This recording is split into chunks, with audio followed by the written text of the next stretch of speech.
Hi, and welcome back to another edition of The Journey with Joe. Super excited for this episode.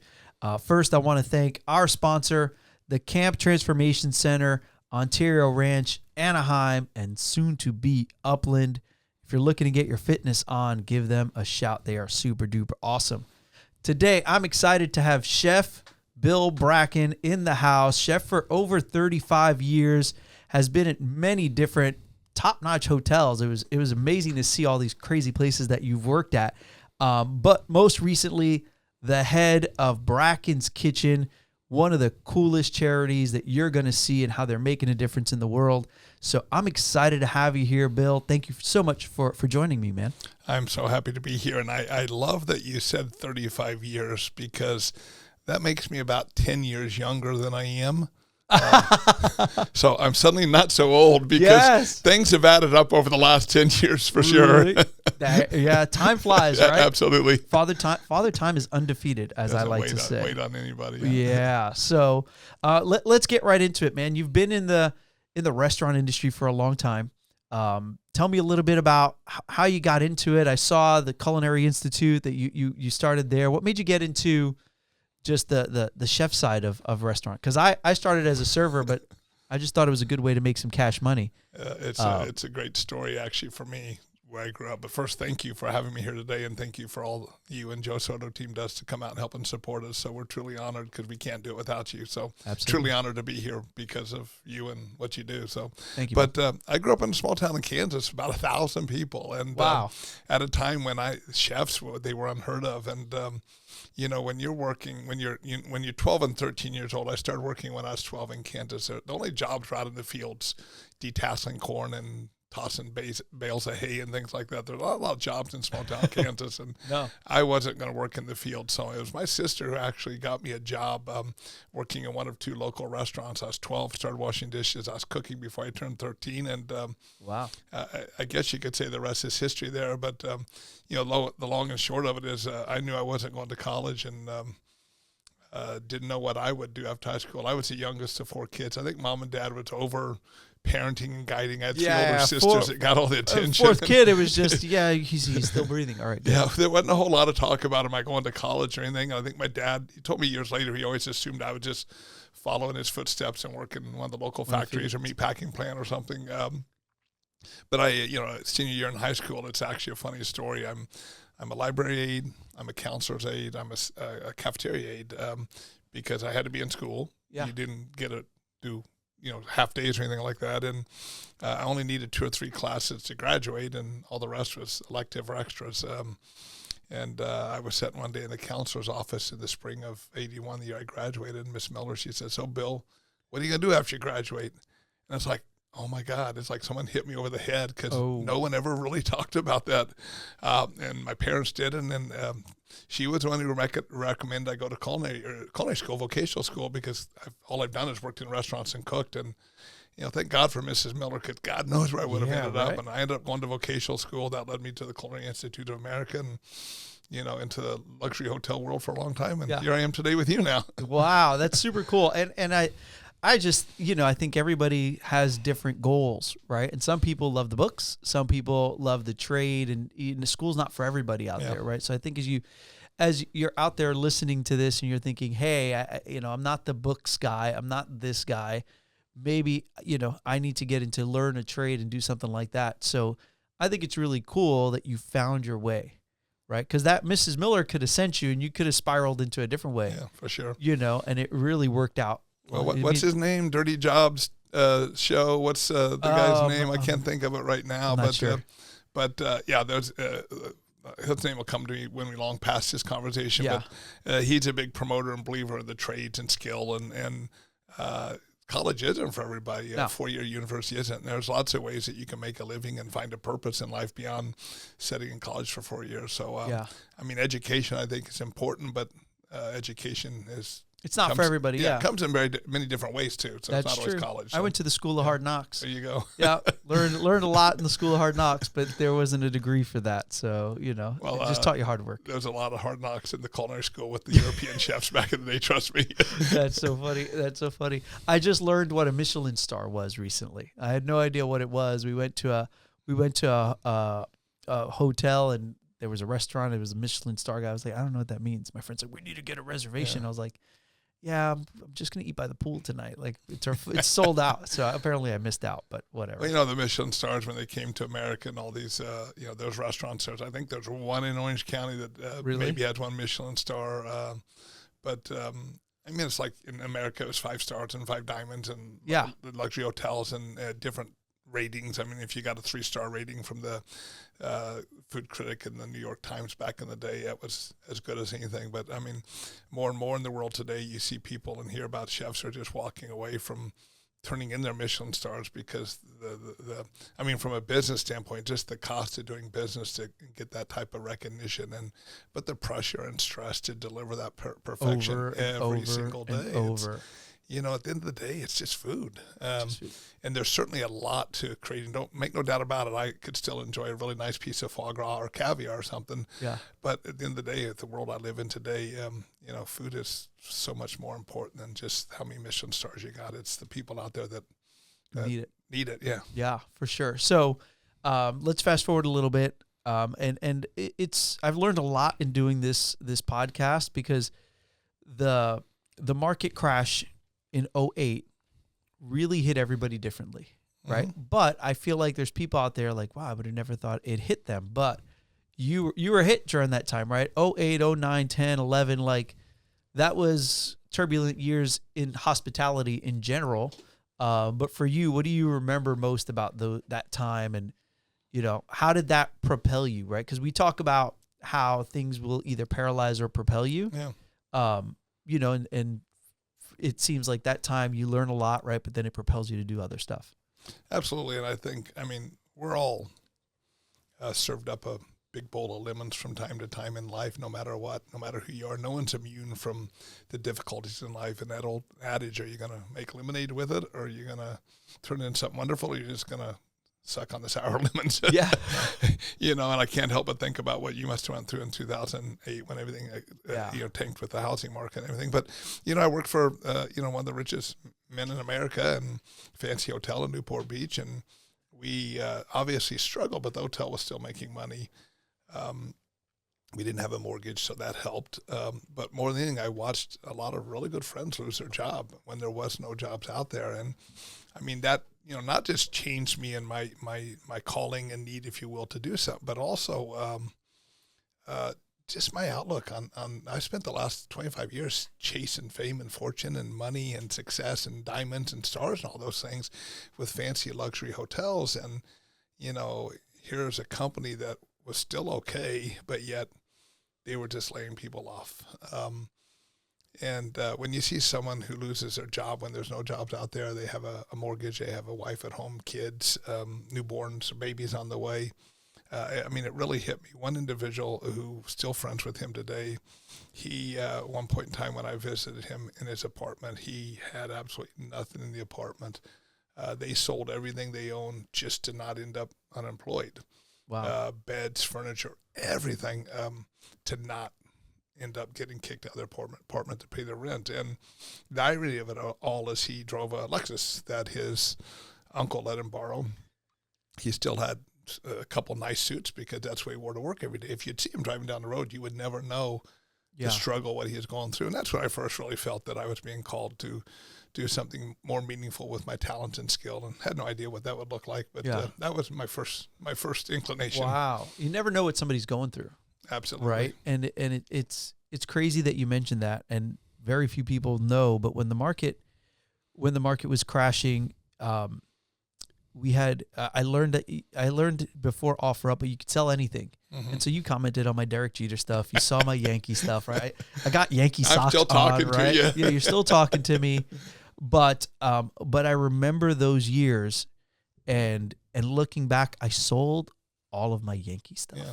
And I sold my Paul O'Neill jerseys, and I sold every shirt I had and any memorabilia that I had. And looking back on it, right, it was like I needed that. There was no money. Like there was literally not $1 coming in. And I remember just doing a garage sale or putting stuff on eBay. I wish I could go back and look at what I sold on eBay back then. Because it would be crazy because I sold everything. Bro. Yeah. I was just like, if I can make $20 on this, Yeah. it's going to help me pay Yeah. for anything, right? Like, Yeah. but buy food, but for the most part, I was using Uncle Visa and MasterCard and American Visa, Express. I never heard that Uncle one. Visa. I like it. Uncle Visa, he came through all the way up until they maxed me out. And then they were like, no more, Joe. Uncle Visa cut you off. Huh? Uncle Visa cut me off. He's like, you're past due, buddy. Yeah. You're past due. So, I mean, I empathize with that a lot. And I just remember those years of just being so hard. And so before I got into mortgages, I actually worked at a restaurant. You poor thing. I did. And so I worked for ESPN Zone, which used to be in downtown Disney. I don't know if you had ever been there. And I love the restaurant industry. I love like the chaos, right? Of the kitchen, of the front of the house, the back of the house. And so it's funny. The first time I went into your place, that smell. You felt that chaos? I smelled. No, I didn't feel the chaos, but it was the smell of the back of the house, Yeah. right? And I was like, man, I remember that. I remember like that feeling of back of the house, and anybody who's never worked in the restaurant industry should. I feel like it should be a prerequisite of life. Like you should have to either bus tables, host, or serve because it gives you perspective, right? Like I got to just say it out of humor. I'm in the kitchen this morning at 7:00 and 2 full racks, 80 sheet pans of fish sticks that we're baking off instead of frying for health reasons.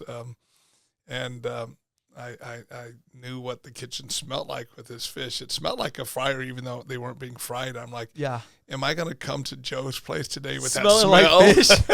That smell that my wife used to talk about so much. So it's like that smell of grease, yeah, right? a little bit of everything. Yeah, and even the slippery floor, right? Like you've got the grip shoes, you're right. But if I walk in with these, I'm like, right? Oh man, but I feel like that the restaurant industry is something totally different because it's the only constant is change. It's fast paced. You have to be able to adapt, and then you have to serve the customer at a really high level. Yeah. And I feel like all of those years in the restaurant industry have really helped me in mortgage because it's fast paced, it's customer service.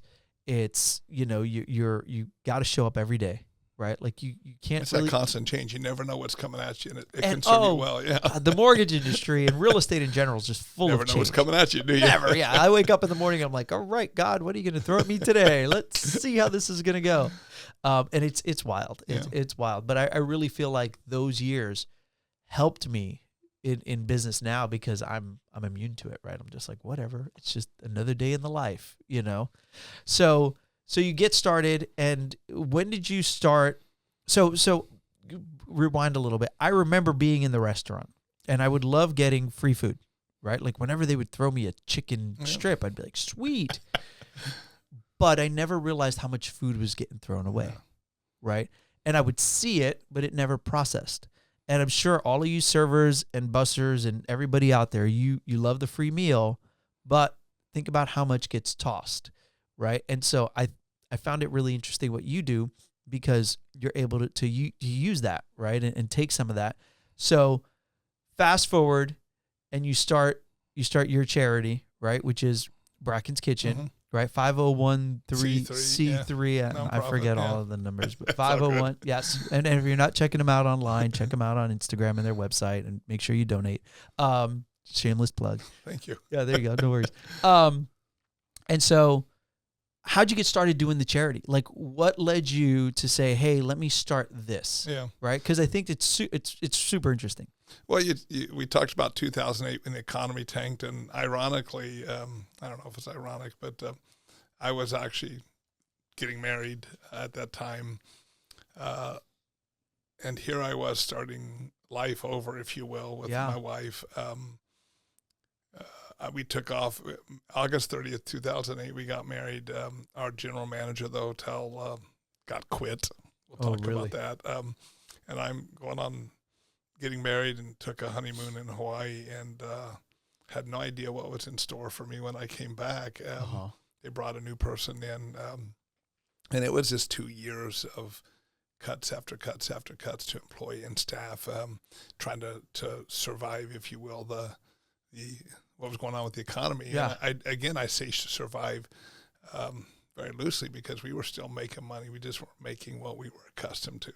And most hotels, you can't say that because most hotels have a pretty huge mortgage on them. Yeah. And we didn't have a mortgage to pay every month, and it made a difference. But, 2011, the beginning of the year, I was tasked with running all of food and beverage. Not the first time I had done that, but they got rid of 3 senior managers in food and beverage. And I was tasked with running everything. And it's an impossible task with what we had at that time, $8, $9, eventually $12 million food and beverage operation. But at the end of 2011, after a year of challenges, I got quit too. You got quit. I got quit. Ooh. That's code word for getting fired. Yeah, In case you didn't know that. But they let you. They let me go, and You ain't got to go home, but Yeah. you can't stay here. Well, that's one of those moments you'll never forget, and not so much for the shock of, I don't know. It's weird. I mean, my whole life, my biggest fear was always not being able to provide for my family. That's what drove me more than anything in my career and success. And as a kid, I remember when my dad's company was on strike, and I remember laying in bed at night, Mom and Dad sat at the kitchen table, talk about how they're going to pay the bills, how they're going to pay the mortgage. I think their mortgage was like $700 or something back wow. then.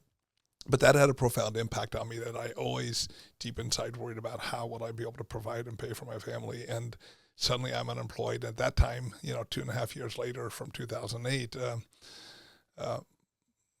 we had a young son at home, 2 years old. Molly stopped working and stayed at home to raise him. I had a son who just graduated high school. I had a daughter going into high school, and then I had my 2-year-old, and suddenly I'm unemployed. And I remember, I'll never forget being called up to the 18th floor and being told I was let go, and then being escorted off a property, like somehow I'm you're terrible, a criminal, horrible person. Yeah. But I remember sitting in my truck in the parking lot, Joe, and I remember thinking, I know what it feels like to get fired, because I've never been fired from anything in my life. Yeah. And I'm like, the building's not falling in. Literally, I thought that. And I pulled out of the parking garage, and went on like, the sky's not falling. I mean, maybe this isn't the end of the world for me. I went home, and Molly wasn't home, and we knew this was coming because there was obviously some Writing on road the wall. signs writing on the wall. And I'm sitting in the living room, and my wife calls me, Molly, and says, "What are you doing?" I'm like, "I'm at home. What are you doing?" And she's like, "No." I mean, she knew immediately when I said I'm at home, because it was a Friday. There was a big a monthly event going on at the hotel, food event. So, but that's the first time since I was a kid that I had Christmas off. Really? It's the first time that I had New Year's off. I actually was invited to a New Year's Eve party, and I could go to it after 25 years of cooking and working all those times. And it was the yin and yang of it, the dichotomy of the feelings and emotion was, and I mean, at the end of the day, I knew God was doing for me what I couldn't do for myself, because I knew I was being called to feed people and use my talent for something more meaningful. Didn't know what it would look like. Yeah. Didn't know how it would end up. But that was the beginning of it. I set out to try to figure out what this would look like, to start a nonprofit, start doing research and studying. I quickly got some phone calls from people who wanted to hire me, and I got involved in a ill-fated restaurant project. But, all roads led back to starting a nonprofit. I took a couple $1,000 of my own money, and I think it was LegalZoom or something.com, and formed a 501c3, and set out to figure out how I would feed people, and wait for the government to tell me they approved me, because it was literally a 9-month wait, and for that to get approved. Yeah, to get approved. And I had no idea what it would look like. All I knew was how to cook, and I'm not going to run a food bank or a pantry or whatever, but I know how to cook and feed people. So I never drank a lot of coffee in my days, but Starbucks became my office when I suddenly didn't have a job. And I was doing some consulting on the side, trying to make sure my own family didn't end up in the lines of the hungry. And, when I started this restaurant, Molly went back to work. Ironically, someone just called her. They saw her profile on LinkedIn. She hadn't worked in 2 years. And I look back, whether you believe in God, fate, destiny, whatever, but things just unfolded in front of us just the way they should. Mm-hmm. I'm a man of faith, so I really believe as God orchestrating that. If Molly would have had to go find a job to help us, I don't know what that would look like, but a headhunter called her out of the blue. Oh, wow. When I left, I got a severance package that helped. So, it was a really, really hard period in our life, but yet, in spite of how hard it was almost like every moment where we thought, what's next? It just was kind It of would laid out in appear. front of us. It would Yeah. appear. But we eventually founded Brackens Kitchen. A dear friend of mine who's no longer with us today insisted I put my name on it. And I never wanted to be about me. I never thought this would be something I did full time. I thought I had to work over here to take care of my family, and this was something God was calling me to do over here. On the side. Yeah, but Judy insisted because of my success as a chef and some small manner of reputation I had for being a good cook, my name needed to be on it. And I think that was one of the wiser decisions we made, and not at all from an arrogant point of view, but I've realized a long time ago this work we're doing is about so much more than cooking food and feeding people. There's so many ways that we impact humans' lives. We all have that ability to impact lives through the work we do, regardless of what that work is. And I think one of the bigger stories that came out of it is there's so many people out there saying, hey, this guy was a executive chef at one of the number one hotels in America. His restaurant was the third best hotel restaurant in the world, voted by Condé Nast at one point in time. This guy had this career and this success, and now he went from feeding the top 2% to the bottom 10%. And I mean, because I think the world is full of people out there wondering, is this all there is to the life? So I think that simple fact that we put my name on it had some huge impact on a lot of people. So it's kind of how we started. And I mean, I could keep on going all day, but I'll stop for a second. Yeah, no, I think it's super interesting because you did have a career as far as different places that you had worked, right? Some really high-end hotels. And then so you pivoted into something different. But what I like, and you said it a couple of different times, is I had no idea. Yeah. Like, I didn't know what that was going to look like, but you knew God was calling you in a different direction, right? And it's like my little sign there says, right, all things are possible if you believe, right? Yeah. And I think it's hard to really live that every day, but it takes a lot of faith to do that, right? And so you just went with it, right? I'm going to be rude and interrupt you because I really have a hard time when people talk about that faith. I mean, God didn't give me any choice. I mean, I often say mine is a modern day Jonah story when God called Jonah to go to Nineveh, and Jonah went the other way and he ended up in the belly of a whale, a fish. And I ended up in my own belly of a whale. I won't say the names of the people that kind of controlled that whale, but I kept trying to go another way. And I mean, at my lowest point, Joe, Brackens Kitchen was founded. We were trying to figure out, okay, we got a 501c3, we got to raise money, we got to buy. We landed on the idea of a food truck. You know, there's a story behind that. Sitting Starbucks and a food truck goes by and it's like ding, ding, ding, the lights go off. We'll get a food truck and take it to people. But I'm sitting there trying to figure out I don't know how to raise money. I don't know how to. I've never asked him. I'm a country boy from Kansas. You don't ask for help. You pull yourself up by your bootstraps and you figure it out. And I got to ask people to donate money to me and everything. And all those rich people, famous people that I used to feed, they want nothing to do with me now. But it's like and it was roadblock after roadblock trying to figure it out. And in the fall of 2014, I was, we were in a really tough spot, our relationship at home, money, finances, everything. It's like, what am I doing here? Did I throw my career away for this? And I started turning in applications to places I never would have dreamed I was working at. I mean, and I'm not trying to be arrogant, but I was working up here and I'm applying for jobs at places down here. And my only you look good in that Applebee's outfit, by the way. Chef Bill from Applebee's. Oh my gosh! Nothing against Applebee's. My mom would have loved that. My mom loved Applebee's, but my single constant prayer over and over again is, God, don't give me more than one door to open because I will choose the wrong door. Oh, interesting. I realized somewhere along the way that God has actually answered every one of my prayers. I mean, he just put roadblock after roadblock after roadblock and kept directing me back to where he wanted me to be. So, people say it's faith, but I didn't have many options. No, God just kind of kept making sure I went where he wanted me to go. Yeah. So. Isn't that funny? And it's crazy to think of where where what you do now, right? And how many people you feed and how different it was than 10 years ago. Yeah. Right? Like just coming up on a 10-year anniversary in March. Yeah, coming up in 10 years March. And so I just think it's wild the way life works out, right? Everything works out the way it's supposed to. You don't always see it in the moment. In the moment, I think inherently we all want it our way. Yeah. Right? Like it should be this way. Like I don't know, and it doesn't ever make sense. I'm guilty of that. Yeah, for sure. And then you look back and you go, all right, this worked out. Yeah. And I feel like a lot of that is more in the mortgage industry, because with all the change Yeah. and stuff is definitely interesting. You tell me about the truck, and we're going to talk about the truck, but is there a way that I can do a food truck for loans? Like I can just deliver mortgages to people? No, probably not, huh? It's not a thing. We can deliver lunch to people in a food truck who signed a loan with you. We can make it a marketing ploy. Maybe like that. Yeah, I don't think A so. pull-up loan service. Pull I up don't loans, know. pull up mobile notaries, Yeah. mobile mortgages. Yeah. Hey, I might be onto something. No, probably not. Definitely not. There's nothing glamorous about mortgage at all. So let's talk. We're going to talk about the food truck. We're going to talk about all of that. We're going to take a quick little break, and then we're going to talk about Betsy. And what's the other? Babs and Betsy. We're going to talk about Babs and Betsy. We're going to get into that, and then we're going to talk about all the people that you're helping feed. Cool. Is that cool? Yep. All right. Are you looking for a new and exciting way to improve your fitness?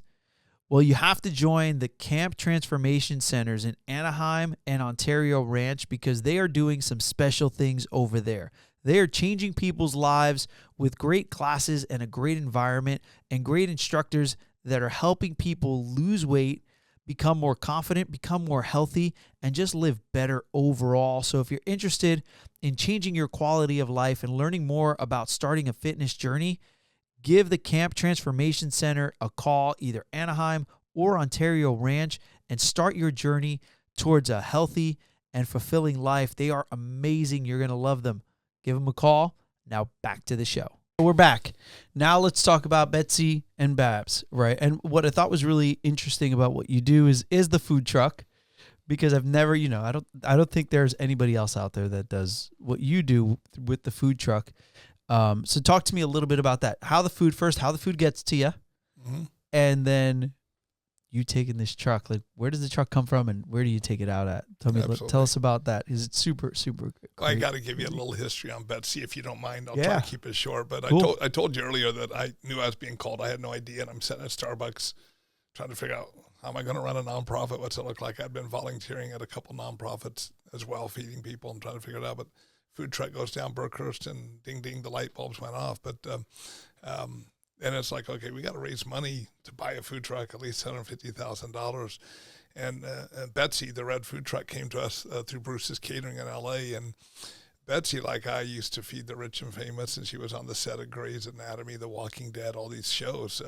Bruce did motion picture catering, and Wow. I somehow got reconnected. I got reconnected to Bruce through Ramon, one of my old sous chefs, and that all was part of that journey, how things just laid out for me. And Yeah. here I am opening a restaurant that was ill-fated, as I mentioned. I called Ramon to help me a couple weeks to get the place open, and we reconnected after years. And Bruce heard about what I was doing. He's like, I got this whole food truck sitting out back. And lo and behold, Betsy was his very first food truck when he started his catering business. And Betsy sat there all year round except for pilot season. And, 50 weeks out of the year went nowhere. Wow. And long story short, we ended up getting her donated to us. Didn't know she was Betsy until the day I picked it up as just a red food truck. And he kind of, as he was leaving, he's kind of saying goodbye to Betsy. And I'm like, what? It's like, oh, yes, that's Betsy. I've never been a guy to name my cars. I mean, my wife's named every car she's ever driven, not me. I mean, Yeah. but I mean, I'm driving down the 101 in the rain in a creaky old food truck. Every noise is making me jump. What's going on? And foolishly making an Instagram or Facebook post. Hey, honey, there's a new woman in my life. Her name is Betsy. I hope that's okay if I spend a lot of time with her. I mean, I'm surprised I didn't die, on the freeway, but not something I recommend. But from that on, Betsy just became a part of our family. And then because her name was Betsy, every other vehicle we owned, we had to name it, and we decided let's just stick with B's. Had nothing to do with Bill or Bracken or nothing, just Betsy. And so Babs has a story behind it. Blue, our van truck I drive now, called Bert. There's all some stories behind it. So again, it's just kind of neat. But suddenly we have a food truck.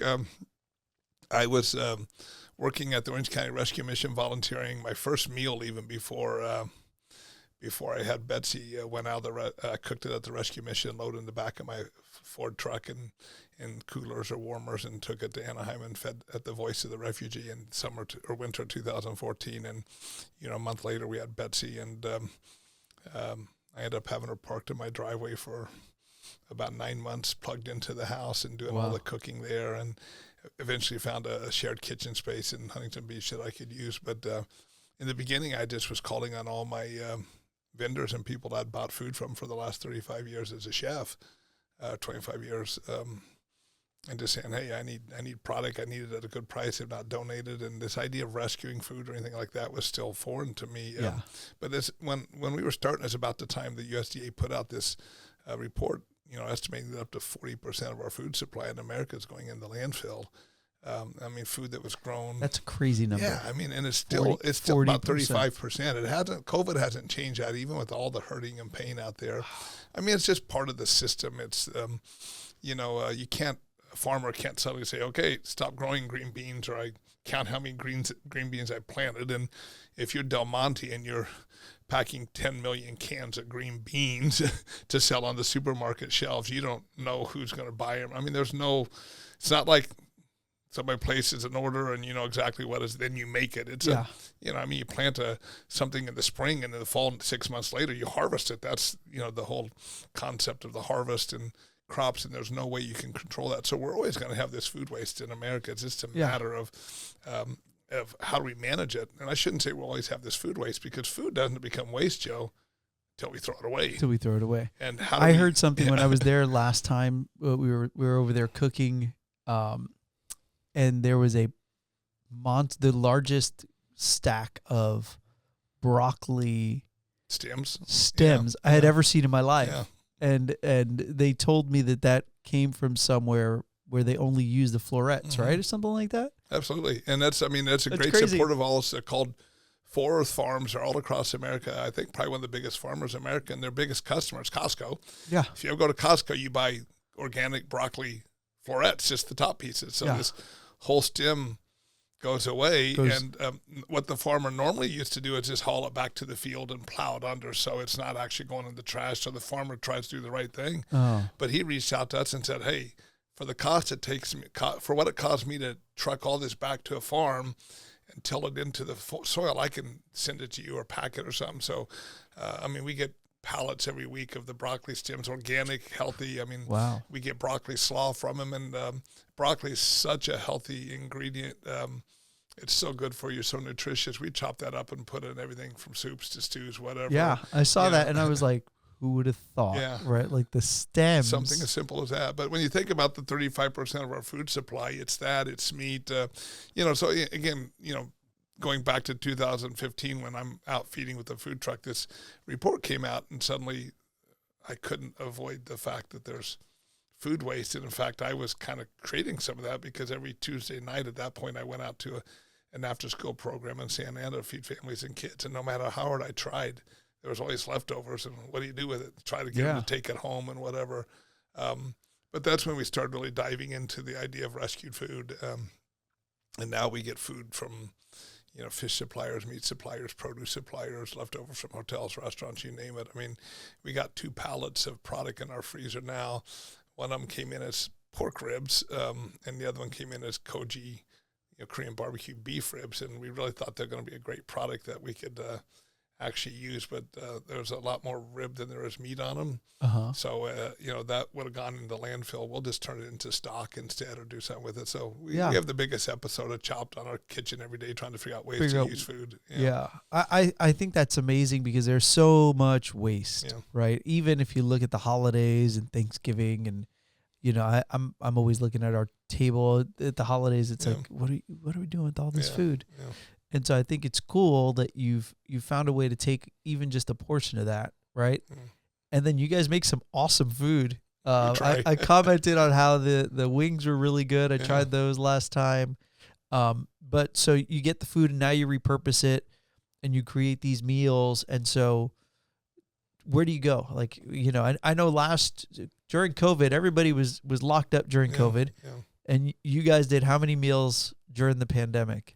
Over 3 million meals during 2021 during the pandemic. 3 million, over 4 million, from the start of the pandemic till today. So, COVID really forced us to pivot. Friday, March 13th.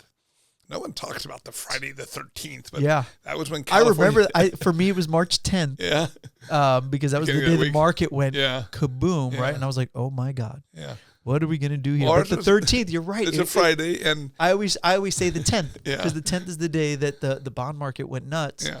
Well, But you're right, 13th is when 13th California closed they down. shut down. And all week long, we were That's watching interesting. all of our partners cancel, and had Luke was in school at the time, and my son, my wife and I were constantly, what's happened, what's going on, and I mean, it's like 4:00 on Friday the 13th when we got the word that California, the governor shut down restaurants, everything, stay-at-home orders. And I'll never forget driving home that day, just the eeriest, weirdest feeling. Streets were empty. And yeah, it's not like empty because it's Christmas and everybody's at home or something, or the holiday. Yeah. It's just, but that day we, before we left, I think we had 8 employees at that time, and we all as a team, went to the office. We talked about it. What do we want to do? No one knew what COVID was going to look like. Do we just, we had a couple contracts with some shelters that were helping feed the people at the shelters. Do we just come in and bare minimum take care of that and shut everything else down and just wait and ride out the storm? And I sent everybody home, said pray about it, think about it over the weekend. Everybody came back on Monday unanimously, no, we're here to feed people. We need to pivot and figure out what we can do because there's going to be a lot of need out there. And, we went from a goal of 2020 of 600,000 meals to 1.8 million meals we did that year. Ooh. Without volunteers because we had to, cancel that. Or suspend the volunteer program. We hired 16 employees that had all lost their jobs from restaurants and restaurant partners and people we knew. We haven't slowed down since then. And, that's when we started really building up our agency partners. I think we're about 45 now. I mean, we still go out with the food trucks. The food trucks, Betsy's retired. Yeah. Babs is still with us. Blue, the van, is with it. They go out regularly. Yeah. And the food truck is what truly keeps us connected to the community and the people we feed, whether we're in Santa Ana or Garden Grove or Westminster or wherever we're at.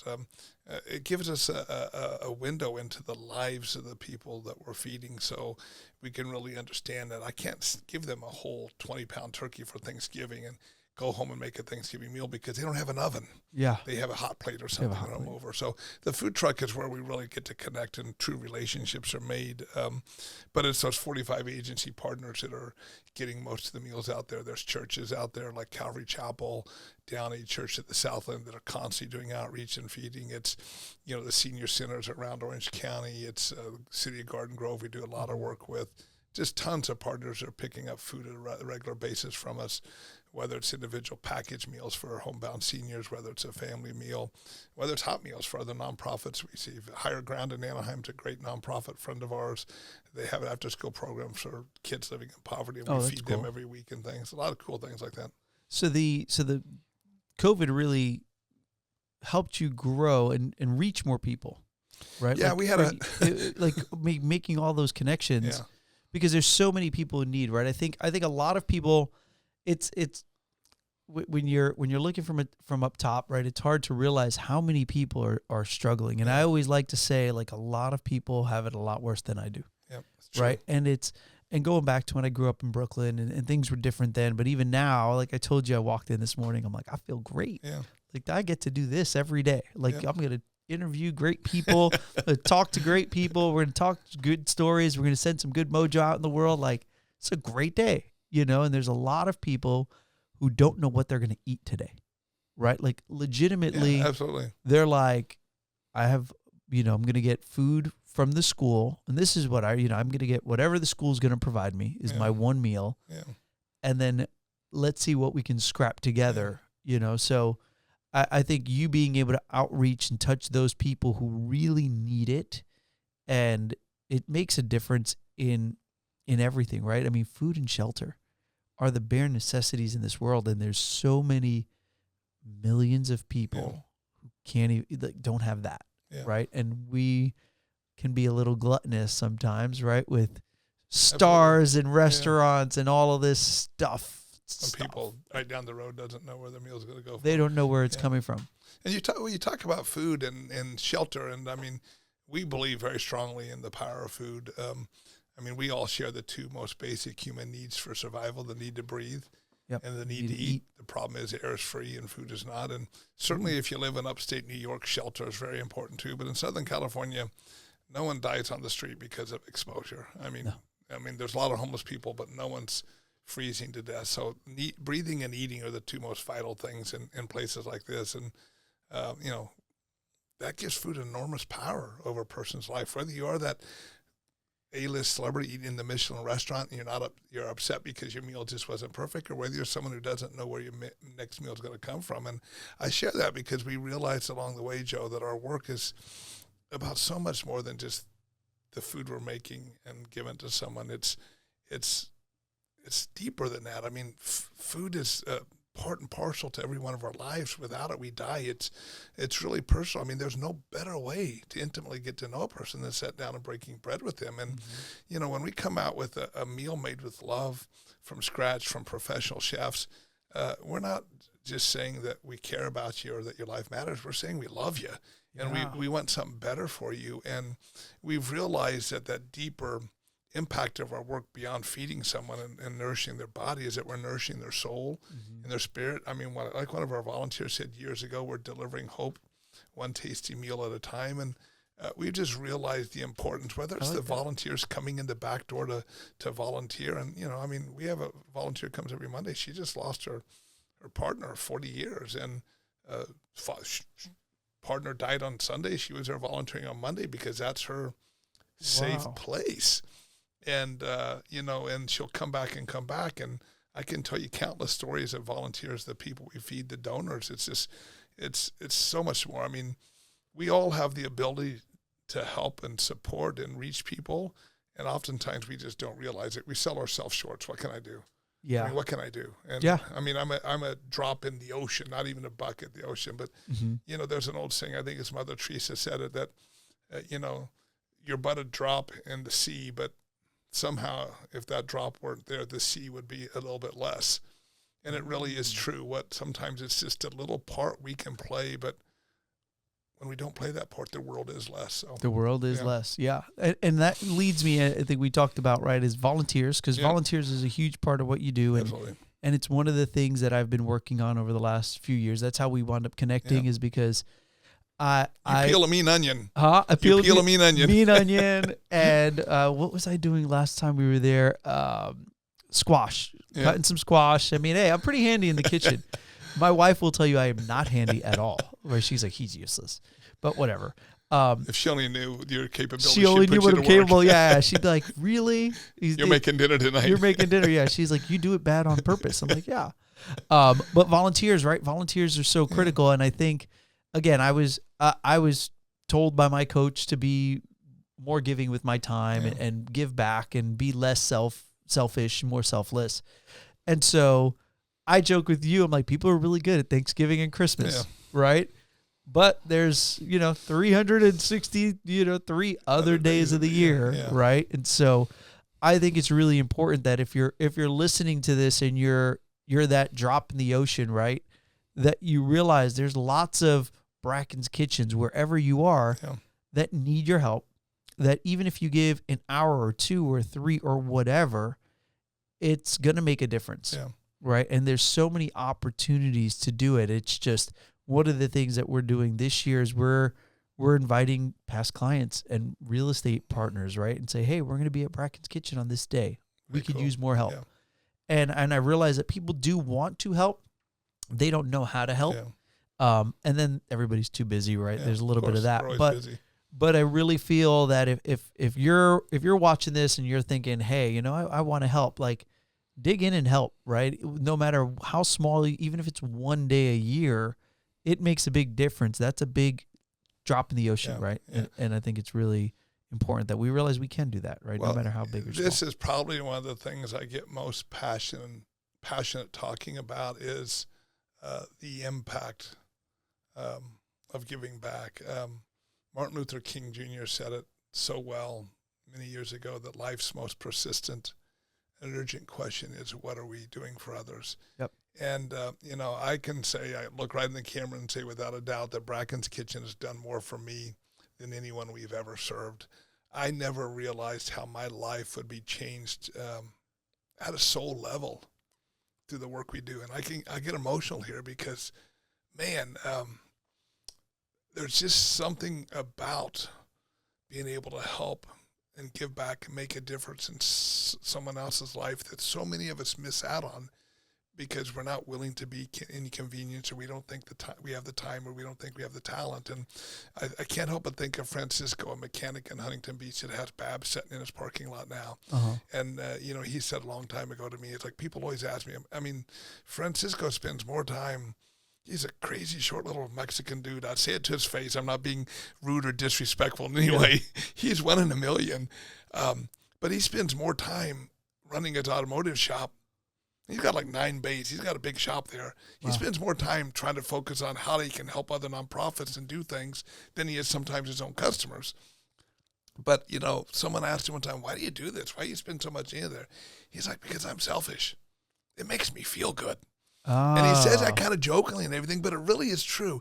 If you have to even do it for selfish reasons, I promise you, if you find a way to get involved, it'll change your life forever in ways that I never truly could have imagined. And I could go on about that, but hopefully you get the point. Yeah.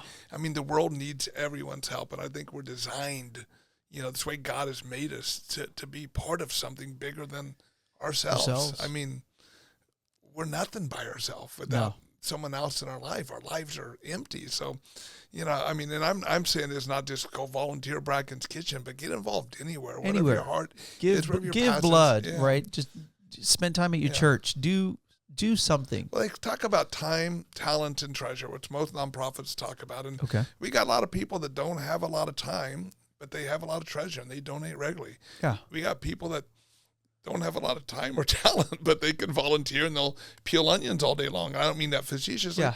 And we got people that have some amazing talent, so instead of just chopping onions, they'll provide help with website design or fixing our refrigerator or something. And then we have those people that God's blessed with all 3 of them. And, a few of our board members are like that. They're the first ones out to volunteer all the time. They give to us regularly. They give advice and guidance, but we all have something we can give. We just got to figure out where it is. Yeah, 100%. And I mean, I love the way you explain that as far as time, treasure, and talent. Because there is, like, I'm not, my wife is super talented, very crafty, and I'm not, right? Like, I'm peel onions. Okay. Grunt work. I always joke that it's grunt work, but you it's didn't good. have to wash dishes, though, so you must be talented. No. Onion. Yeah, at least. But it's really amazing because I think there's so much that we can do, right? Year round. And I think that's the big thing that I keep coming back to is not just at the end of the year, right? Is being intentional. Yeah. And making the time for that the same way you would sit down and watch a Chiefs game for 4 hours. Good luck to the Chiefs this weekend, you. By the way. We're going to need it. Bill walked in here with the Chiefs hat, ready to go. I'm surprised you didn't wear it. But again, I think we make time for that. Yeah. Right? And it's just a matter of making a little bit more time, and it doesn't have to be a whole day. It doesn't have to be, a lot. It's just something makes a difference. Well, there's so many famous, amazing people that have said so many quotes about, be the change you wish to see in the world, and so many things like that there. Our pastor says it best all the time is you have to be willing to be inconvenienced. And we're all naturally selfish. I am. Yep. I like what you said, though. It makes me feel good. Yeah, That's it good. does. If you got to use your selfishness for that reason, I'm struggling at home. I'm going to go off topic for a second, but I got this amazing, wonderful 13-year-old son, and I'm on the couch. He'll get me whatever I need. And every time I ask him to get me something, hey, can you get me another glass of water or something? I'm like, someday he's not going to be here, and I'm going to have to get up and do it myself. But we're just naturally selfish human beings. But grab hold of that selfishness, because I promise you it'll make you feel better. You got to be willing to be inconvenienced. And, man, I don't want to miss my Chiefs game. No. But if I'm called to serve at church on Sunday, then, that was my biggest fear this week. I'm on the safe team on Sunday, and I know I'm working. It's like, what time's the game going to be on? Oh, man, what time's the game on? It's 1:30, so I'm good. Oh, but I was scheming about, okay, how do I get out of this? It's like, I can't. I just, God first and Chiefs second. So, Chiefs. Well, we'll pray for the Chiefs. We'll hope they do well this week. Well, there's probably a lot of people praying for the Bengals too, so I'll just leave that one up to God. But, honestly, we're rambling on now, but, get involved. Yeah. I don't have a whole lot of tattoos you can see, but I have one up here, and there's a lot of history behind it. But on the top is Ephesians 2:10. Yep. If I can share that, it says we're God's handiwork, created in Christ Jesus to do good works that he's planned in advance for us. I mean, again, I've said before, whether you believe in God, fate, destiny, every one of us are put on this earth for a reason, regardless of how you feel we've been here. We're here for a reason. And the most blessed people, I think the most happy, content people, are those who found their purpose and their calling and their reason, and they're living that. And I mean, that's almost always involves giving back and helping in some way. Yeah, that's crazy. And you made a really big shift, right? From chasing the stars and the fame to giving, even on the smallest level, I think is super cool. So one of the things I noticed that when I did get to go out last time at the truck, it's just, you're out there and these people really, they need a meal and they're so happy. Yeah. Right. And, I looked at these kids getting these meals and I thought, they didn't look at it and go, ugh, coleslaw,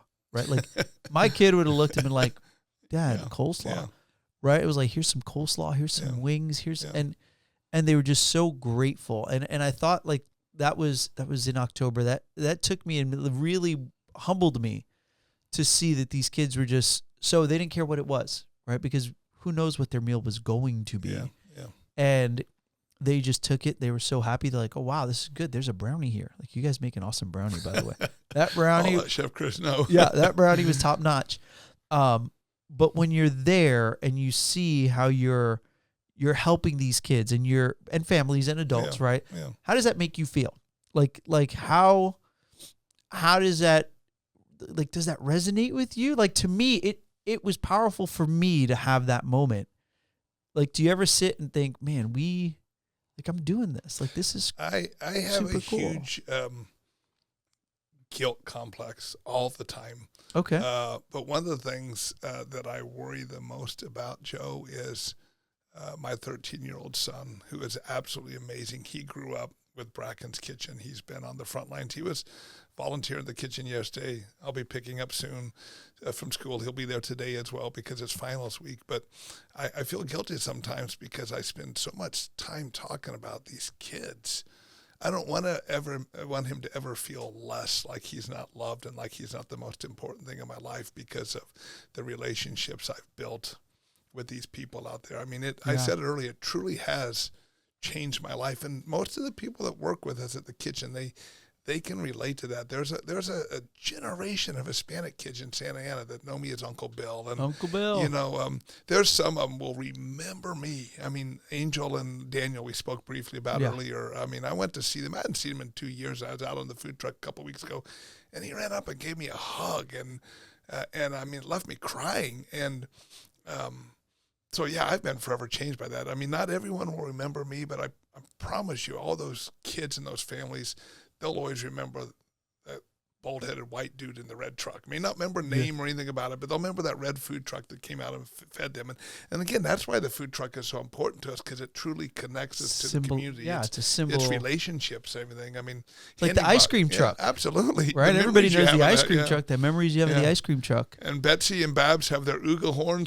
Yeah, it does. So there's a lot of fun things about that people will always remember, and that's the impact we've had. I never would have imagined I would go from, hanging out with the likes of Tom Cruise or Jack Nicholson in Beverly Hills to hanging out with, Angel and Daniel and people living on the border of poverty and homelessness. And my life has been forever changed because of that, and forever blessed. And these people are just, they're familia. And, I mean, they'll be with me my entire life.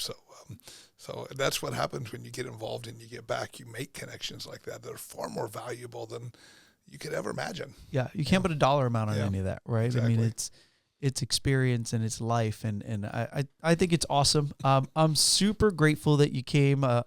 4 million, 5 million, 10 million, 100 million meals that you will prepare. I think it's a blessing that you're helping so many people, and that you're taking this repurposed food and you're out there giving, and you've got your Brackens bunch. I don't know, we have to come up with a cool name for all your volunteers, right? Your gang, who's doing it all, right? So for people out there who want to know more about you, what's the website, Instagram handle? How can we volunteer? How can we donate? This is the part where you write this down, people. Don't you fast forward. You go, okay, I got to get on the website. So I wish my last name was shorter than Bracken. I wish it was It's just Soto, like right? It was Soto, like, there you yeah, go. The brackenskitchen.org is our website. You can find it .com too. Instagram, Facebook, LinkedIn. It's all, facebook.com/Brackens Kitchen.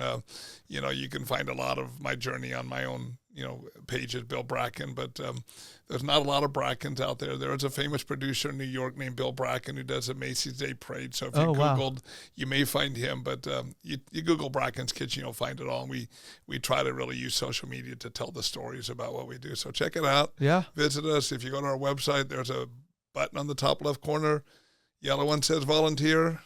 If you're so inclined, the black one says donate. But volunteer first. They'll change your life. That's for sure. Yeah, super cool. Check out on Instagram, on all of the social, and just get out there and volunteer. And he's local. Where are you located at? Garden Grove. Harbor and Westminster, but with a big food truck, we can go anywhere too when we're out feeding. So. Yep. So always out there looking to make a difference, looking to help, get involved, people, give back a little bit, time, talent, treasure, and that, you can give back to the world. So I appreciate you, Bill. Thanks you for coming in and sharing your journey, and super grateful for your time. Right back at you, man. Thank you. Thanks.